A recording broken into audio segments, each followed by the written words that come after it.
네, 저는 집토스 부동산에서 아파트를 분석하고 부동산 교육을 주로 담당하고 있는 진태인 팀장이라고 합니다. 전세 사기 같은 경우에는 아무래도 이제 부동산 가격이 계속 오른다라는 그런 인식들이 임대인도 있고 임차인도 있고 그다음에 은행과 여러 관계인들도 다 가지고 있기 때문에 여러 가지 그 빈틈을 이용해서 좀 맞물려서 이런 전세 사기가 좀 일어났다고 생각을 합니다. 그 전세 사기 같은 경우에는 사실 예를 들면 대출도 빌라 같은 경우에는 시세가 좀 정해져 있지 않아요. 모든 아파트처럼 평형이 딱 정해져 있고 그러면 좋을 텐데 보통 이제 개별성이 되게 강하다 보니까 그거를 매번 감정평가에 의존하는 경향성이 좀 컸습니다. 물론 감정평가도 매우 중요하지만 아무래도 그 개별성에 의존하다 보니까 그 빌라 가치가 얼마인지를 잘 모르고 그리고 금리도 저금리다 보니까 이제 대출도 많이 해주고 또 이자도 적어서 이제 사람들이 보통 월세를 선택하기보다는 자기가 한 달에 월 이자를 얼마나 지출하느냐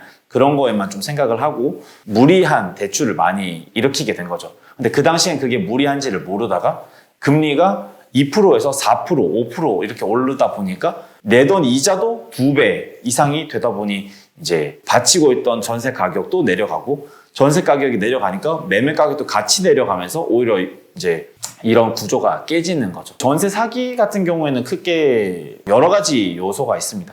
첫 번째로 이제 속칭 지금 가장 이슈가 되고 있는 바지사장. 그러니까 변제 능력이 없는 사람을 매매가와 전세가를 거의 동등하게 맞추고 여기서 이제 변제 능력이 없는 사람한테 넘기는 그런 케이스가 있고 또 다른 전세 사기 같은 경우에는 이제 대항력이라고 해서 그 전입을 하면 전입한 그날 밤 자정에 이제 대항력이 생기는데 전입한 날 집주인이 대출을 일으켜버리면 세입자는 후순위로 밀려나게 돼요. 이런 경우에는 사실 돈을 거의 돌려받지 못하는 거기 때문에 앞의 사례보다 훨씬 더 손실하는 금액 자체가 큽니다. 위험도 더 크고요. 그래서 이 부분에 있어서는 아직도 법적으로 미진한 부분이 있어서 그런 부분에 있어서는 제도적으로 좀 보완이 필요한 상황이라고 생각을 합니다. 그 외에 또 다른 전세 사기는 예전에 이슈가 됐었던 대리인이 자기는 이제 월세로 위임을 받았는데 이제 그 다음에 이제 부동산에다가 전세로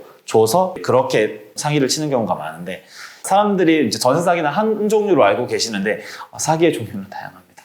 네.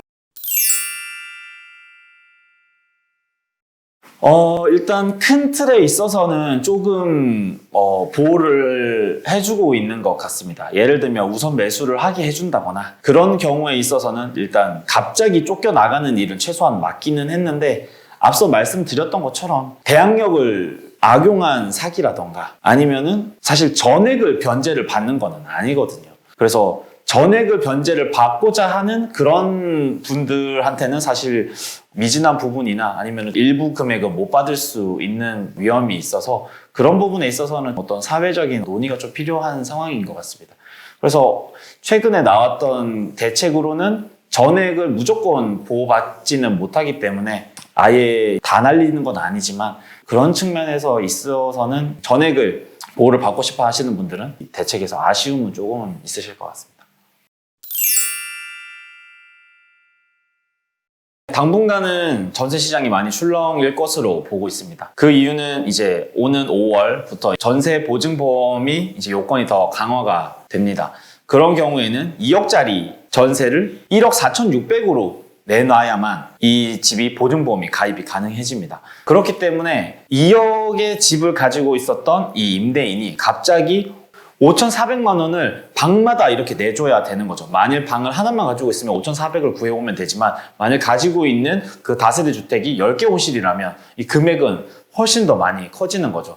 그런 것들 때문에 단기적으로는 아무래도 이제 이 보증보험 가입이 불가능한 것 때문에 다음 세입자를 구하기 힘들어지고 그것 때문에 지금 살고 있는 세입자가 잘 못 나갈 수도 있다고 생각을 합니다. 그렇게 되면 전세 반환 보증 같은 것들을 계속 요구를 하게 되고 다음 세입자를 못 구해서 이제 여러 가지 법적 다툼이나 그런 것들이 생길 수 있겠죠. 임차인이 제때 못 나가고요. 그러다 보니 지금 살고 있는 사람이 2년 뒤에가 되는 시점 2025년 5월 정도는 되어야 시장이 안정될 것으로 보고 있습니다. 앞으로 2년 동안은 새로운 세입자를 구하는 것이 가장 큰 관건이 되지 않을까 생각하고 있습니다.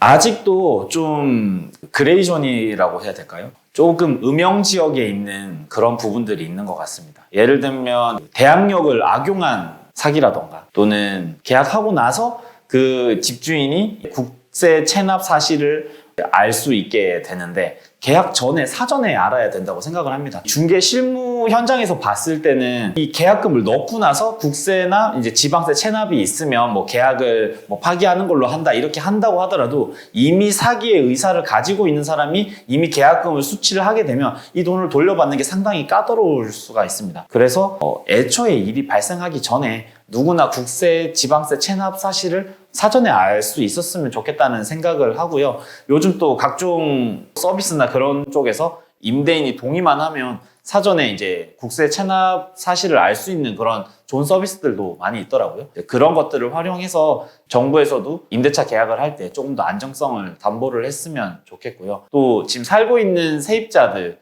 를 임대인들이 무조건 돈을 안 주려고 하는 것들이 아니거든요. 임대인들 같은 경우에는 이제 자기가 자기 집에 어떻게든 담보를 걸어서라도 전세 보증금을 돌려주려는 착한 임대인들도 있는데 이런 경우에 이제 뭐 DTI, DSR 아니면 뭐 LTV에 다 걸려가지고 세입자의 보증금을 다 돌려주지 못하는 경우가 많습니다. 전세 퇴거 대출의 어떤 제도를 한시적으로라도 전세가 안정되는 2년 뒤까지라도 완화를 해서 지금 살고 있는 세입자들이 좀 피해를 보지 않았으면 하는 생각을 가지고 있고요. 또 저한테 많이 들어오는 얘기가 전세 보증보험을 가입할 때는 괜찮다고 하다가 마지막에 이제 반환 보증을 요청을 했을 때 갑자기 지급 거절되는 경우를 많이 지금 연락을 받고 있어요. 이렇게 되면 2년 동안 믿고 있었던 사람들은 보증보험 때문에 믿고 있었는데 갑자기 모든 돈을 돌려받지 못하는 경우도 발생할 수 있거든요. 그렇기 때문에 가입 절차를 조금 더 까다롭게 한다 하더라도 일단 가입이 되면 꼭 다시 전세금을 돌려받을 수 있게 해서 지금 살고 있는 청년들이나 아니면 일반 국민들이 피해를 받지 않았으면 하는 게 제 솔직한 바람입니다.